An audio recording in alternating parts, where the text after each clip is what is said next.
আমাদের খাদিজা এডিটিং এর সকল প্রকার পার্ট গল্প দেখতে আমাদের চ্যানেলটি সাবস্ক্রাইব করে পাশে থাকা বেল আইকনটিতে ক্লিক করে অল নোটিফিকেশন অন করে দিন। দুদিন হলো হুরাইন ফিরেছে তাসিনের সাথে। সাজেদা থমথমে গলায় টুকটাক কথার জবাব দেন, তবে খোঁচাতে বেশি পছন্দ করেন। যেসব ওনার ধাতে নেই তেমন ব্যবহারও আজকাল করে বসছেন। তাসিন ঘরে থাকার পরও এই কাজ ও কাজের বাহানায় ঠেকে নিয়ে আসেন হুরাইনকে। নিশি নিজের মতন করে সময় কাটায়, সে প্রয়োজন ছাড়া কথা বলে না। তাসিন বাইরে থেকে এসে জামাকাপড় ছেড়ে নিল, হাতে হাতে সবটা এগিয়ে নিচ্ছে হুরাইন। তাসিন জিজ্ঞেস করল, খেয়েছো? না। হুরাইনের জবাবে প্রশস্ত হাসল সে। হুরাইনের নাক টিপে দিয়ে বলল, খিদে পেলে অপেক্ষা করতে হবে না, খেয়ে নেবে। আপনি তাড়াতাড়ি ফিরবেন, তাহলে আমারও আর আগ বাড়িয়ে খিদে পাবে না। নিচু স্বরে জবাব দিল হুরাইন। তাসিন বাধ্য স্বামীর মতন মাথা নাড়ালো। দুজন একসাথে খেয়ে ঘরে আসতেই হুরাইনের দিকে একটা বাক্স এগিয়ে দিল। ভ্রু গুজকে বাক্সটা উল্টে পাল্টে দেখতেই তাসিন বলল, খুলে দেখো পছন্দ হয়েছে কিনা, সবার সাথে যোগাযোগ করতে পারবে। হুরাইন ফোন দেখে অবাক হলো। তার কোনো ফিল ছিল না প্রয়োজনে মা বা ভাবির ফোন ব্যবহার করেছে, তাই ফোনের সেটিংস সম্পর্কে তার তেমন ধারণা নেই। বাক্স খুলেই তাসিন সবকিছু ঠিক করে দিয়ে শুয়ে পড়ল। কপালের উপর এক হাত রেখে ঘুমানোর প্রস্তুতি নিচ্ছে, মাঝখানে এক হাত দূরত্ব। হুরাইন চোখ বন্ধ করল না, তাকিয়ে রইল তাসিনের মুখপানে। কিছু একটার অপেক্ষা করছে সে, অথচ তাসিন নির্বিকার ভাবে শুয়ে আছে। মন খারাপ করে রইল হুরাইন। ক্ষণ সময় পর তাসিন হেসে ফেলে বলল, এইভাবে চোখ দিয়ে গিলে না নিয়ে বুকে এলেই পারো। আমি জানি আমি খুব অ্যাট্রাক্টিভ। হুরাইন নড়চড় করল না, মুহূর্তেই চোখের পাতা বন্ধ করে নিল, যেন সে কিছুই শুনতে পায়নি। গভীর ঘুমে আচ্ছন্ন তাসিন চোখ শুরু করে তাকিয়ে থেকে হঠাৎ এক টানে তাকে কাছে নিয়ে এসে জড়িয়ে ধরে রগড় করে বলল, সত্যি রাগ করেছো নাকি আদর টাদর পাওয়ার বাহানা? লজ্জা পেয়ে স্বর উঁচু হয়ে গেল হুরাইনের। নিজেকে ছাড়ানোর চেষ্টা করে ঝাড়ির ছুড়ে বলল, ধ্যাৎ, সরুন তো। তাসিনের চোখে চোখ পড়তেই থমকে গেল সে। চোয়াল শক্ত করে তাকিয়ে আছে, ভীত সন্ত্রস্ত হয়ে ঢোক গিলল হুরাইন। স্বর একেবারে ক্ষীণ করে বলল, বাকিটুকু বলার পূর্বে পুরো ঘরটা যেন কেঁপে উঠল। হুরাইনকে চমকে দিয়ে শরীর কাঁপিয়ে হেসে উঠল তাসিন। হতভম্ব হয়ে গেল হুরাইন। সে ভেবেছিল উঁচু গলায় কথা বলাই তাসিন রেগে গিয়েছিল। আচানক তার চোখে পানি চলে এলো। এবার তাসিন নিজেই হতভম্ব হয়ে গেল। সে তো ধমক টমক দেয়নি, চাপা উত্তেজনা নিয়ে বলল, আমি কি করলাম? তাসিনের অফিস যাওয়া আসা হচ্ছে। সকালে বের হওয়ার পূর্বে হুরাইনের ডাক পড়ে, তারপর একেবারে বেরিয়ে যাওয়ার আগেই মাকে বলে তবেই বের হয়। সবটা মনোযোগ দিয়ে খেয়াল করেছেন সাজেদা। যেহেতু হুরাইনকে তিনি পুত্রবধূ রূপে মানতে পারেননি, তাই মাথায় একটা কথা গেঁথে গিয়েছে। মাত্র কয়েকদিনই ছেলে ওনার পর হয়ে গিয়েছে। আগে খাওয়া শেষ করে মাকে বলে তারপর বের হতো, এখন খাওয়া শেষ করে আগে বউকে ডাকে। একটুখানি ক্ষোভ জন্মালো মনে। হুরাইন তরকারি কাটাকুটি করছে, সাজেদা পাশে দাঁড়িয়ে কাজের ছলে কথা ও কথা বলে হুরাইনকে বুঝিয়ে দিচ্ছে বাড়ির বড় বউ হিসেবে বাপের বাড়ি থেকে ফার্নিচার এনে ঘর সাজানো, স্বামীকে গাড়ি উপহার দেওয়া স্ত্রীর কর্তব্য। হুরাইন সবটা বুঝেও চুপচাপ শুনে রইল। না বুঝার ভান করে শাশুড়ির সাথে কথা বাড়িয়ে ভাব জমানোর চেষ্টা করল। 2-3 দিন যাবৎ এসব নিয়ে ইনিয়ে বিনিয়ে কথা শোনাচ্ছে। সাজেদার যদিও লোভী নারী না, তবু হুরাইনকে এসব বলে অশান্তি দেওয়াটাই হুনার মূল উদ্দেশ্য। যেহেতু হুরাইন কিছুই বুঝতে চেষ্টা করছেন না, তাই সাজেদা আজ সরাসরি বলবেন, তুমি তো পরিবারের ছোট মেয়ে, সবার আদরের, কই সেই রকম কিছু তো নজরে পড়ছে না। সাজেদা কথা শেষ করে আর চোখে হুরাইনকে দেখে নিচ্ছে। মাথায় ভালোভাবে আঁচল টেনে কাজ করছে মেয়েটা। আশ্চর্য, কাপড়টা কেন মাথা থেকে সরছে না? এমন সোনার টুকরো বউকে কে না চায়? ছেলের কারণেই বউকে তিনি মেনে নিতে পারছেন না। নিজের বাপের দিকের লোকজনের সাথে সম্পর্ক নষ্ট হয়েছে, তাহলে এই মেয়েকে মেনে নেবেন কিভাবে? হুরাইন মৃদু স্বরে বলল, কি করলে বোঝা যাবে আমার বাবা মা পরিবার আমাকে ভালোবাসেন? সাজেদা তীক্ষ্ণ স্বরে বললেন, মানুষ ছোট মেয়েদের ভালোবেসে শ্বশুরবাড়িতে টুকটাক জিনিসপত্র দেয়, জামাইকে গাড়ি টাড়ি উপহার দেয়। এসব তো দূরের ব্যাপার, আমার ছেলে বিয়েতেই কোনো সোনার জিনিস উপহার পেল না। একজন রিক্সা চালকের মেয়ের জামাইও সোনা উপহার পায়, আর আমার ছেলেটা যেখানে নিজেই সোনার টুকরা। হুরাইন মৃদু হেসে জবাব দিল, ঠিকই তো আম্মা, আপনার ছেলে নিজে যেখানে সোনার টুকরা সেখানে সামান্য সোনা দেয়া তাকে অপমান করার সমান নয় কি? সাজেদা তেতে উঠলেন, নিজের কথায় ফেঁসে গিয়ে বললেন, না দেওয়ার জন্য এখন কত শত যুক্তি বের করবে, এসব আমার জানা আছে। হুরাইন কাজ না থামিয়েই বলল, আবু হুরায়রা রাদিয়াল্লাহু আনহু বলেন, রাসূল সাল্লাল্লাহু আলাইহি সাল্লাম বলেছেন, যে ব্যক্তি তার প্রিয়জনকে আগুনের কড়া বা আংটি পরানো পছন্দ করে সে যেন তাকে সোনার কড়া বা আংটি পরায়। আব্দুল্লাহ ইবনে আব্বাস রাদিয়াল্লাহু আনহু থেকে বর্ণিত, রাসূল সাল্লাল্লাহু আলাইহি সাল্লাম এক লোকের হাতে সোনার আংটি দেখলেন। তিনি তা খুলে নিয়ে নিক্ষেপ করলেন এবং বললেন, তোমাদের কোনো ব্যক্তি আগুনের টুকরো হাতে রাখতে চাইলে এই আংটি হাতে রাখতে পারে। সাজেদা থতমত খেয়ে চুপ করে গেলেন। ঘন্টা না পেরোতেই আবারও অন্যান্য উপহারের জন্য বলতে লাগলেন। হুরাইন বলল, আম্মা, আপনারা কি যৌতুক নিতে চান? তাহলে আমি আব্বুকে বলবো যৌতুক পাঠাতে। খ্যাক করে সাজেদা জবাব দিলেন, যৌতুক চেয়েছি আমরা? আমাদের এত নিচু মানসিকতা নেই। উপহার আর যৌতুক কি এক হলো? হুরাইন চুপ করে রইল। এই মুহূর্তে সে যতই বুঝাতে যাক না কেন হিতে বিপরীত হবে। সাজেদা ভেবে বসবেন সে তর্ক করছে। বিকেলে আবারও নিয়ে বিনিয়ে এসব কথা তুলতেই হুরাইন নিজের ফোন নিয়ে শাশুড়ির পাশে বসল। বলল, আম্মা, আপনার চুলে তেল দিয়ে দিই, আসুন। লাগবে না তোমার তেল দেওয়া। হুরাইন বারণ শুনল না। সাজেদা স্বেচ্ছায় তেল দিতে দেবেন না সে বুঝে গিয়েছে, তাই জোর করে তেল নিয়ে সাজেদার পেছনে বসলো। এদিকে ইউটিউবে ঢুকে ওয়াজ চালিয়ে দিয়েছে। ওয়াজের মূল বিষয়বস্তু যৌতুক, কিভাবে আধুনিকভাবে টেকনিক করে মানুষ যৌতুক আদায় করছে, আর নাম দিচ্ছে উপহার। এর ভয়াবহতা সম্পর্কে বলা হচ্ছে। সাজেদার শরীর দিয়ে আগুন ঝরছে। এই মেয়ে তো বড্ড থরিবাজ। কি সুন্দর ওয়াজ চালিয়ে তাকে জবাব দিচ্ছে। তিনি শক্ত হয়ে বসে রইলেন, মুখ ভোঁতা হয়ে গিয়েছে। পেছনে বসে ঠোঁট টিপে হেসে চলেছে হুরাইন। তারও তর্ক করা হলো না। এদিকে শাশুড়িও বুঝে গেলেন ব্যাপারটা। সাপও মরল, লাঠিও ভাঙল না, টাইপ হয়ে গেল। তেল দেওয়া শেষ করে ঘরে এসে নিজের কাজে নিজেই কিছুক্ষণ প্রাণ খুলে হেসে নিলে হুরাইন।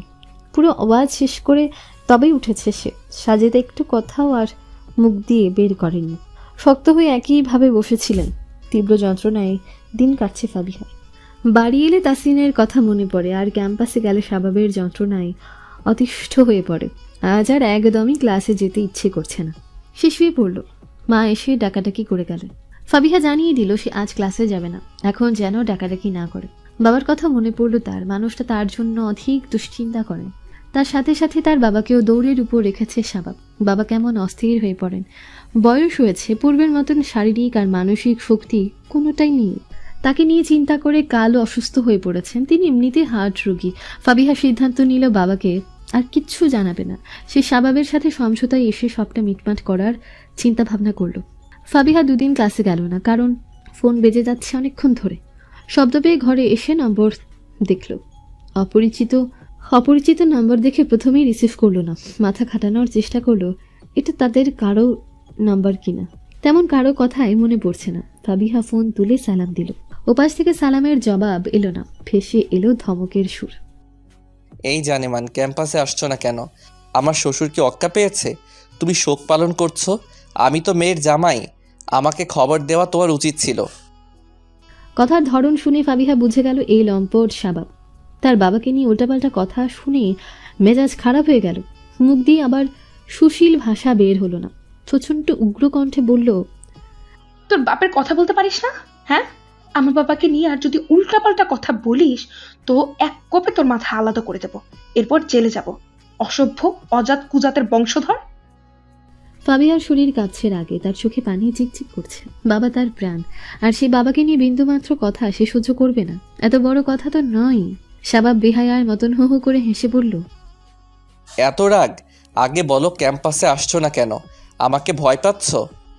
তোকে ভয় পাওয়ার কি আছে? কেন নিজের অপকর্ম দিয়ে পরিবারকে গালি শোনাতে চাচ্ছিস? তোর লজ্জা শরম নেই? শাবাব ধমকে উঠল। জানেমান, তুই তোকারি করবে না। তুই যেটার যোগ্য সেটাই তো বলেছি আমি তোকে। তুই তোকারি করলে কি করবি?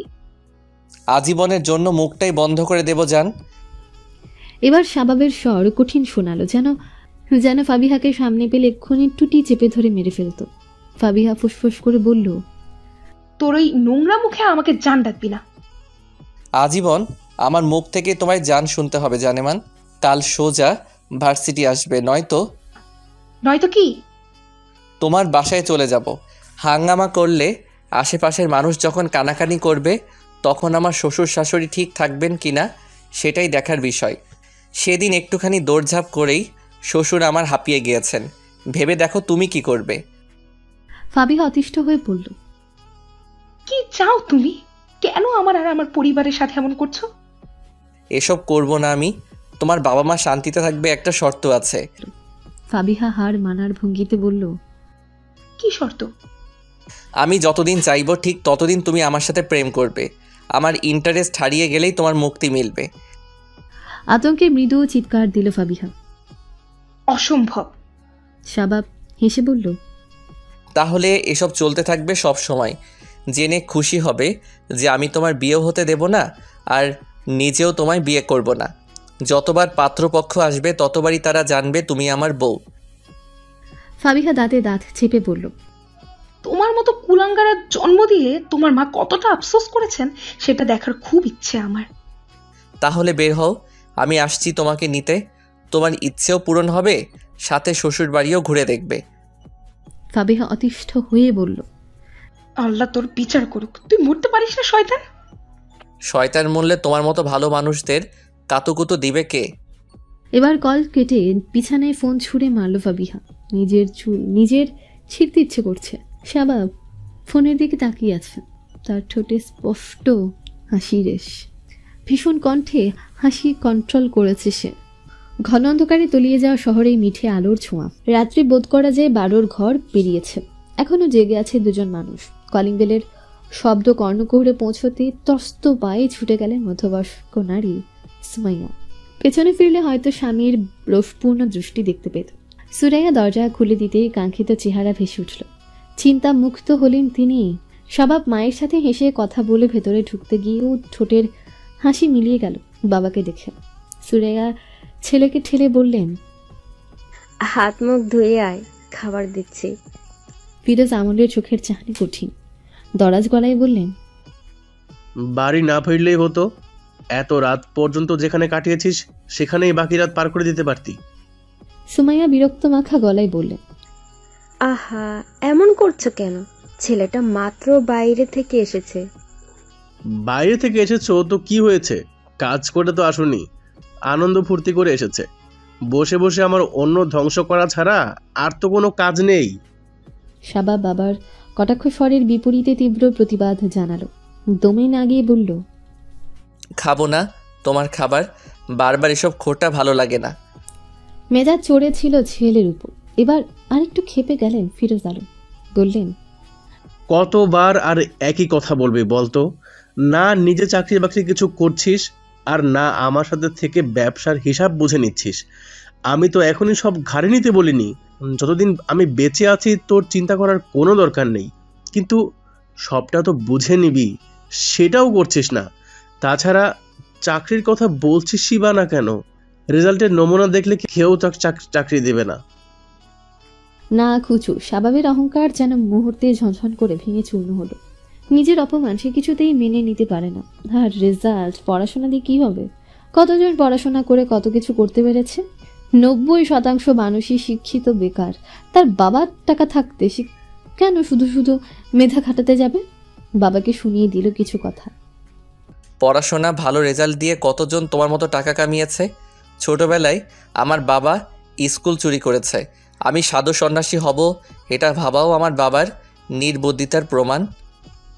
বাবার ছোটবেলার কথা মনে করিয়ে দিতে পেরে শাবাব মনে মনে নিজেকে বীর ঘোষণা করল।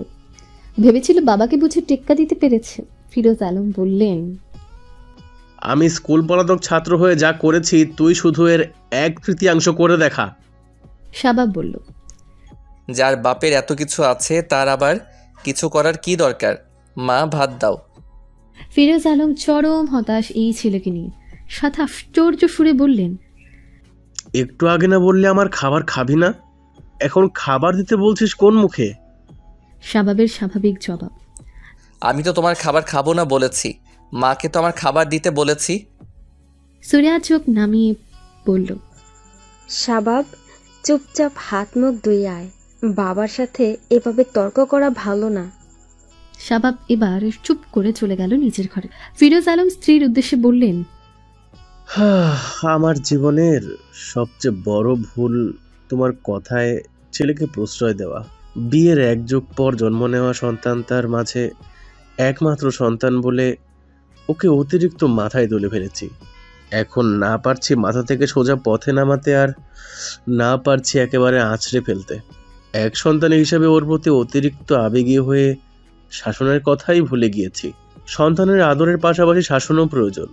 তুমি ওর অন্যায় আবদারগুলোকেও প্রশ্রয় দিয়েছ। সুরাইয়া বললেন, আমার অনেক সাধনার ছেলে, তাছাড়া ছেলে মানুষ, এখন এসব আড্ডাবাজি করবেই। বিয়ের পর দায়িত্ব কাঁধে এলেই সব ঠিক হয়ে যাবে। তুমি এখনো প্রশ্রয় দিচ্ছ। যে ছেলে 27 বছরেও ঠিক হতে পারলো না, সে বিয়ে করেই ঠিক হয়ে যাবে, দায়িত্ব কাঁধে নেবে বলছো? বরং আমাদের মাথায় ঝামেলা তুলে দিয়ে সে নির্বিকার ঘুরে ফিরে বেড়াবে, স্ত্রীর দায়িত্ব পালন করবে না, ইচ্ছে মতো সব করবে। তখন ঝামেলা ওর ঘাড়ে নয়, বরং আমাদের ঘাড়ে আসবে। তাছাড়া এই বাউন্ডুলে ছেলের হাতে কে মেয়ে দিবে? দিন দিন হচ্ছে একটা অসভ্য। শাবাব বাবার কথা কিছুটা শোনাচ্ছে। বিয়ের কথা শুনতে পেয়ে সে চেয়ার টেনে বসে বলল, ভালো কথা মনে করেছো, আমাকে বিয়ে করিয়ে দাও। তোকে ঘর থেকে বের করব আমি। সুরাইয়া গদগদ কণ্ঠে বললেন, আব্বা মেয়ের পছন্দ হয়েছে, ঠিকানা দে, আমরা গিয়ে সব পাকা করে আসি।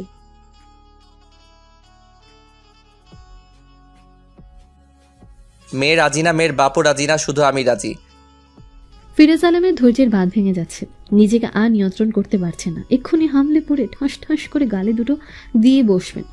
ফোঁস করে উঠছেন তিনি। শাবাব বলল, বাবা, এমন অজগর সাপের মতো ফোঁস করছো কেন? এবার আর গালটা নিরাপদ রইল না। পরপর কয়েকটা চর পড়ে তবদা খেয়ে গেল শাবাব। বাবা মা কোনোদিন তার গায়ে হাত তোলেনি, আজ প্রথম বাবা তাকে মেরেছে।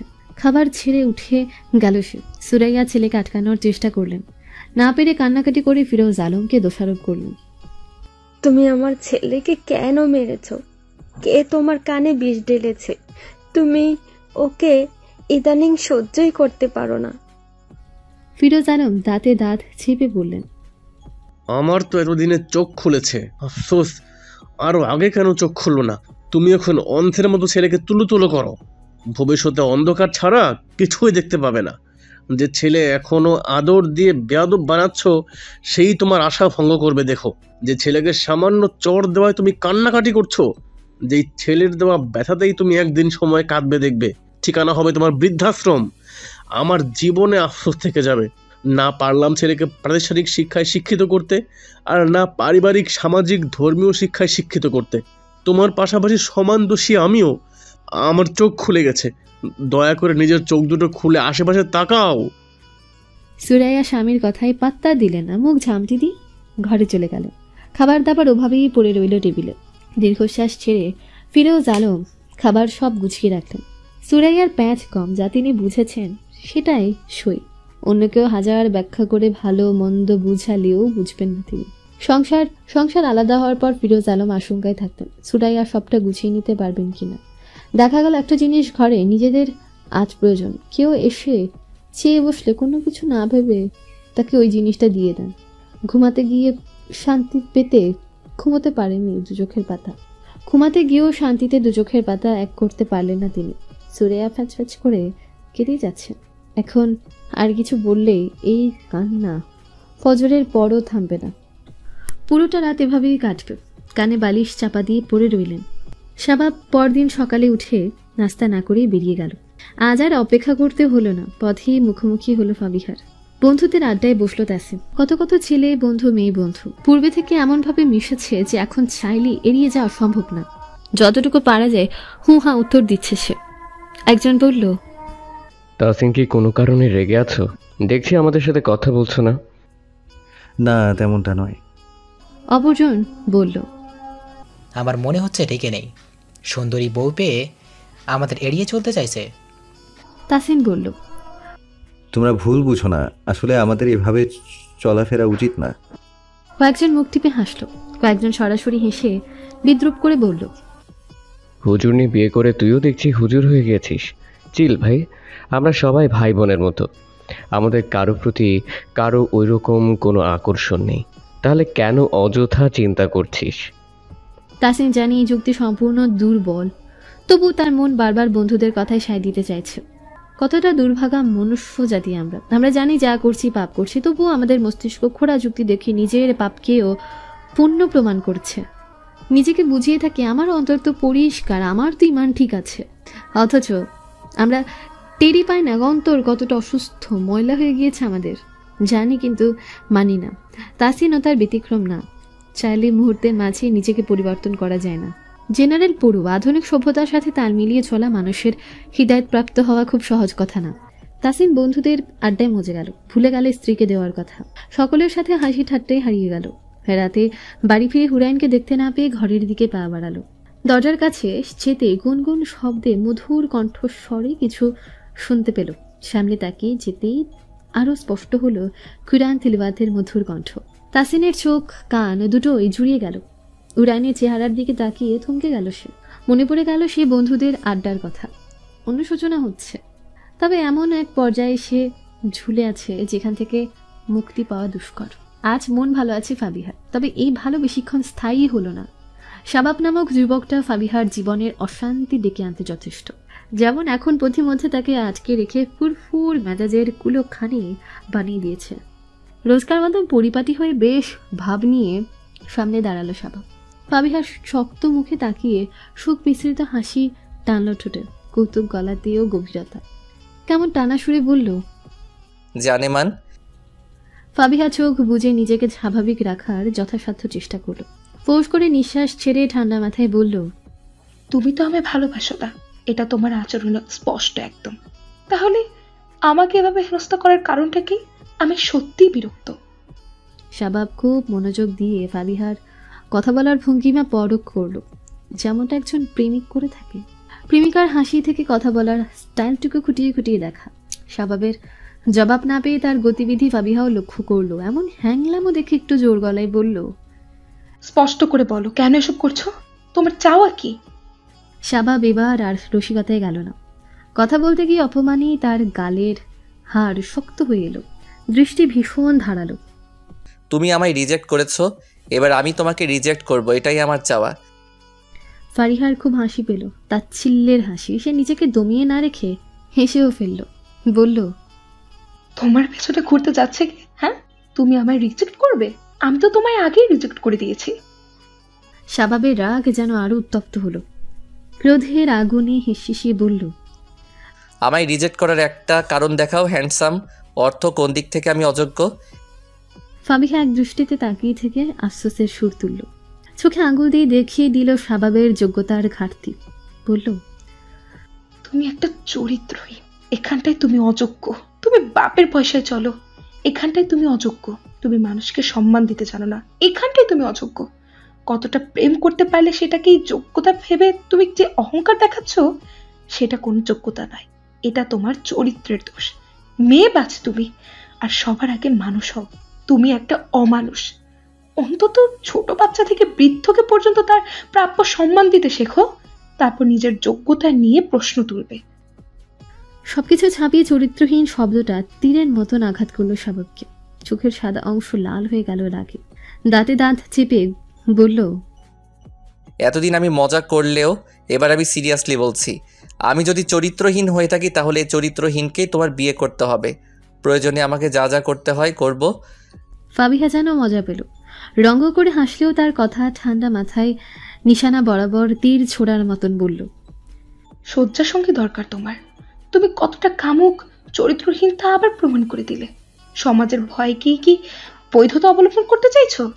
তোমারটা এতটুকু আত্মসম্মান ইজ্জত নেই। চাইলেই রাতের আধারে অন্ধকার গলিয়ে যেতে পারে। তোমারও খায়েশ মিটবে, আর তোমার ললিতাদেরও ইনকাম হবে। নিজের চরিত্রের এত বড় দোষ হজম হলো না শাবাবের। সে একটা অভদ্র অসভ্য ছেলে, গার্লফ্রেন্ড চেঞ্জ করা তার অভ্যাস হলেও সে কখনো অন্ধকার গলিতে যাওয়া কিংবা গার্লফ্রেন্ড নিয়ে ফুর্তি করার কথা ভাবেনি। আর চরমভাবে অপমানিত হলো ফাবিহার কাছে। বরাবরই সে এক রোখা বেপরোয়া ছেলে, এই অসম্মান সে ভুলবে না। ফাবিহাকে অবশ্যই তার স্পর্ধার সমান বড় মাসুল দিতে হবে। টকটকে চোখ স্থির থাকলেও স্থির থাকেনি হাত দুটো। সোজা ফাবিহার টুটি চেপে ধরল। আল্লাহর কসম, আমি তোর জীবন জাহান্নাম বানিয়ে ছাড়ব। দম বন্ধ হয়ে চোখ দুটো কোটর ছাড়িয়ে বেরিয়ে আসতে চাইছ। দু হাতে গলা থেকে শাবাবের হাত সরানোর চেষ্টা করেও ব্যর্থ হলো ফাবিহা। যখন তার শরীরটা নেতিয়ে পড়তে চাইল তখন শাবাব নিজ থেকেই ছেড়ে দিল।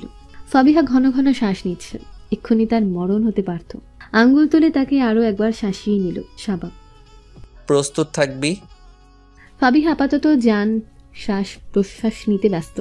শাবাব তাকে পথে রেখে চলে গেল। আজ আর শরীর কুলাতে চাইল না, শরীরে খানিকটা ভয় ঢুকেছে। থরথর করে কাঁপছে হাত পা। তার সাথে প্রতিযোগিতা করে লাফিয়ে চলেছে হৃৎপিণ্ড। চোখ দিয়ে পানি ঝরছে। হেনস্থা হতে হতে অতিষ্ঠ হয়ে মনের সম্পূর্ণ ক্ষোভ মিটিয়ে নিয়েছে সে। তার জায়গায় অন্য কোনো মেয়ে হলে নিশ্চয়ই এটাই করত। বাড়ি ফিরে গেল ফাবিহা।